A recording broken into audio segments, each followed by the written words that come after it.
Hey everyone, tonight I'm giving out 3 tips for effective business scheduling for any entrepreneurs or people out there that are just feeling a little overwhelmed, like their head is above water or underwater, not above.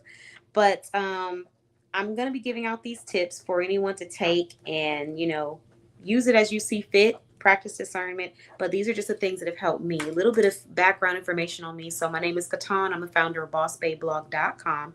I have 4 businesses. On top of having 4 businesses, I have multiple clients. I have over 70 businesses listed in our directory in total.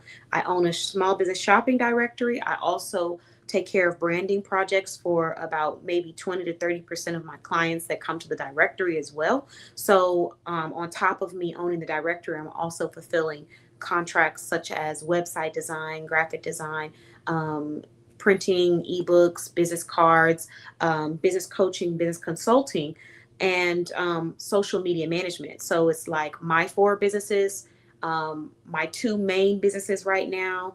And then on top of that, my other clients, I manage over 20 social media pages. So there's a lot that goes into my day. There's a lot that goes into my week, and there's a lot that goes into my month.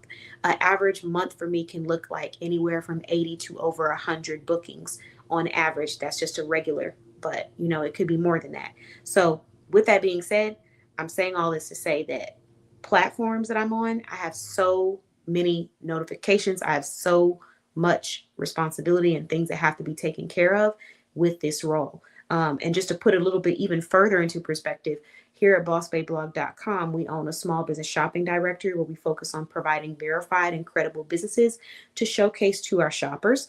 We also have a podcast that we host, and we talk about, different parts of life. We have conversations, sometimes funny, sometimes serious. It's just all about growth, and creating a safe space for people to come and just share their raw thoughts. We also have a blog. The podcast has about 6,000 downloads. Our blog has around 9,000 views, 6,000 visitors. Our website traffic has increased as well. Our newsletter is, if not already hit, about to hit 5K subscribers to our email newsletter. We also have a magazine.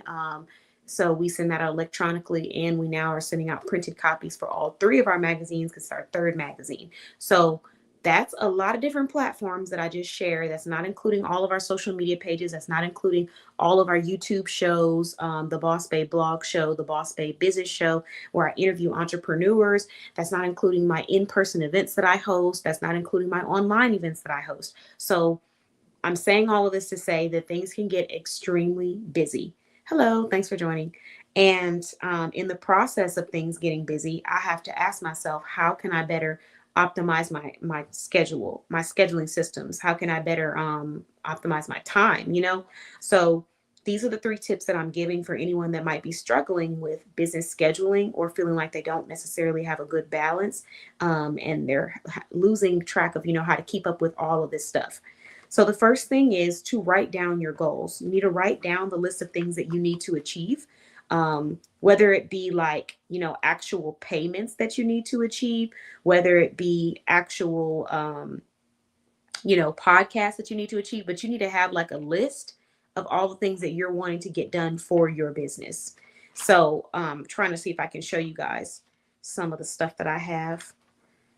Some of them you may not be able to understand, um, because of, well, I'll just show one, but this is just a small example. So this is like a small example of like my list, things that I take care of throughout the day. But you need to have a list of all the stuff that you're trying to achieve for your business.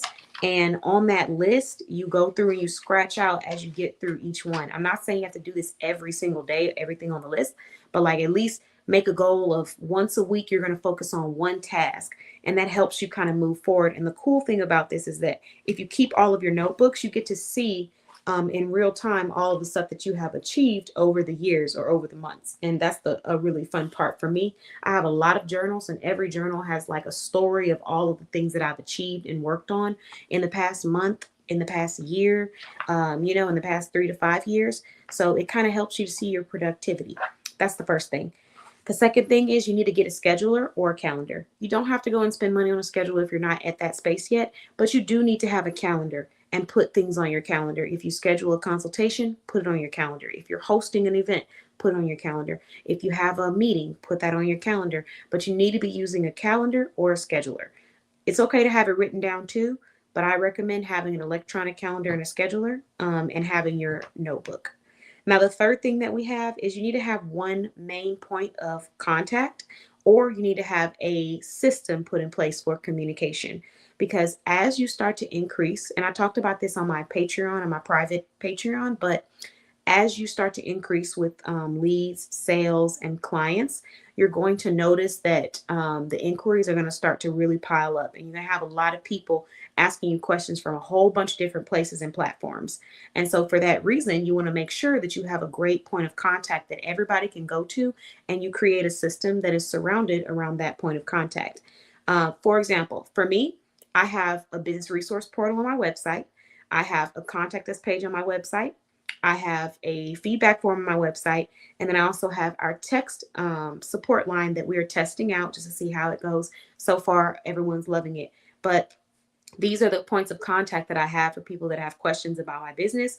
And that's where everybody goes. That's where I send everyone. If they ever have questions, I send them there. We also are now implementing discovery calls. So they will be able to have a one-on-one discovery call with one of my membership specialists that I'll be bringing on a team. But these are ways that you can reduce that overwhelming feeling by having that clear communication of where people need to go when they need to be assisted. Um, and stick to it, because it's very easy to want to break out of that, but you got to stick to that system so you can have a level of consistency that you're looking for to see growth in your business and to actually work on the stuff that you need to work on. Now, the third thing that I'm sharing is, I'm sorry, the fourth thing, which is a bonus, is creating a good work-life balance. And what work-life balance means for me, it's different for everybody, but for me, it means finding harmony between my work life and my personal life. So maybe I worked all day yesterday. Today, I'm probably going to relax and watch a movie and, work on some graphics, or, go outside, drink some tea. But finding that balance that makes sense for you. And most importantly, learning how to turn off.